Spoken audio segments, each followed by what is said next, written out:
Assalamualaikum warahmatullahi wabarakatuh. Perkenalkan, nama saya Yoga Tegar Pratama dengan NIM A013031. Di sini saya akan memaparkan metodologi penelitian dengan topik pemanfaatan limbah plastik LDPE dalam campuran aspal. Yang saya hormati Bapak Insinyur Dr.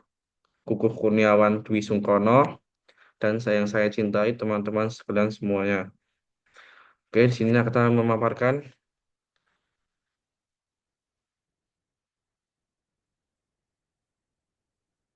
yang pertama adalah latar belakang masalah.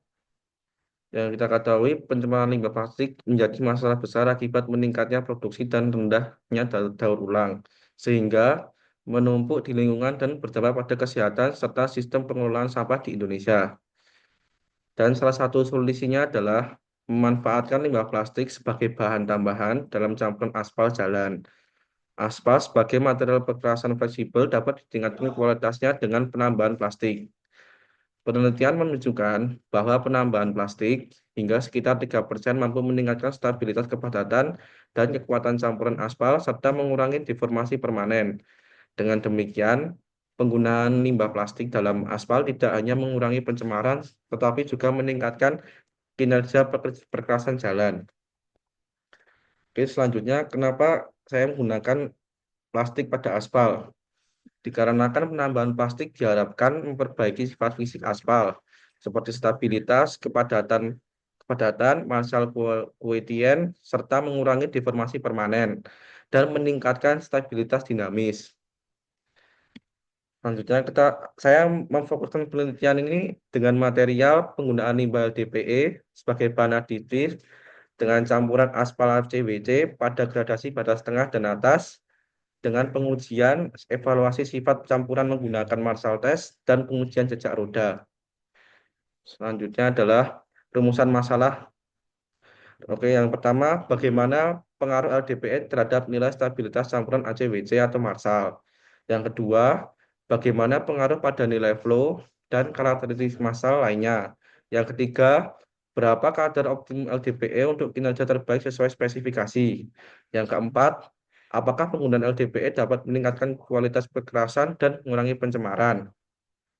Oke, selanjutnya adalah tujuan penelitian.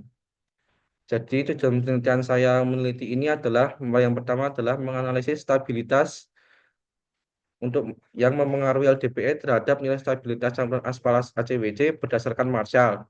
Yang kedua, untuk mengetahui kadar optimum dengan menentukan kadar LDPE optimum untuk kinerja terbaik sesuai spesifikasi. Yang ketiga adalah karakteristik Marshall untuk mengetahui efek LDPE pada flow dan parameter Marshall lainnya. Yang keempat adalah evaluasi lingkungan dengan mengevaluasi potensi pengurangan pencemaran dan peningkatan umur perkerasan jalan. Selanjutnya adalah manfaat penelitian. Yang pertama adalah menambah wawasan di bidang teknik sipil dan perkerasan jalan terkait pemanfaatan limbah plastik. Yang kedua, memberi alternatif untuk meningkatkan stabilitas, ketahanan deformasi, dan umur layanan perkerasan. Yang ketiga, kontribusi pada pengurangan limbah plastik dan mendukung pembangunan berkelanjutan. Yang keempat adalah menjadi referensi bagi pemerintah atau instansi untuk kebijakan pengelolaan limbah plastik dan infrastruktur ramah lingkungan. Oke, selanjutnya adalah konsep teknik aspal dan LDPE. Yang kita ketahui, aspal adalah material yang pada temperatur ruang berbentuk padat sampai agak padat dan bersifat termoplastis. Sedangkan LDPE adalah jenis plastik termoplastik yang terbuat dari minyak bumi, ditandai dengan sifat fleksibel, kuat, tembus pandang, dan memiliki densitas rendah. Selanjutnya, selanjutnya saya menggunakan metode pengujian massal test untuk mengukur stabilitas dan flow dan tes jejak roda untuk deformasi permanen sampai variasi kadar LDPI hingga menemukan kadar optimum. Referensinya ini. Selanjutnya adalah kesimpulan dari penelitian saya. Oke, kesimpulannya adalah penambahan LDPE terbukti meningkatkan stabilitas, kepadatan, dan mengurangi deformasi sesuai temuan literatur. Yang kedua adalah implikasi, yaitu dengan mengetahui potensi peningkatan umur jalan dan kontribusi pengurangan limbah plastik jika kadar optimum diterapkan. Oke, sekian dari PPT saya. Terima kasih.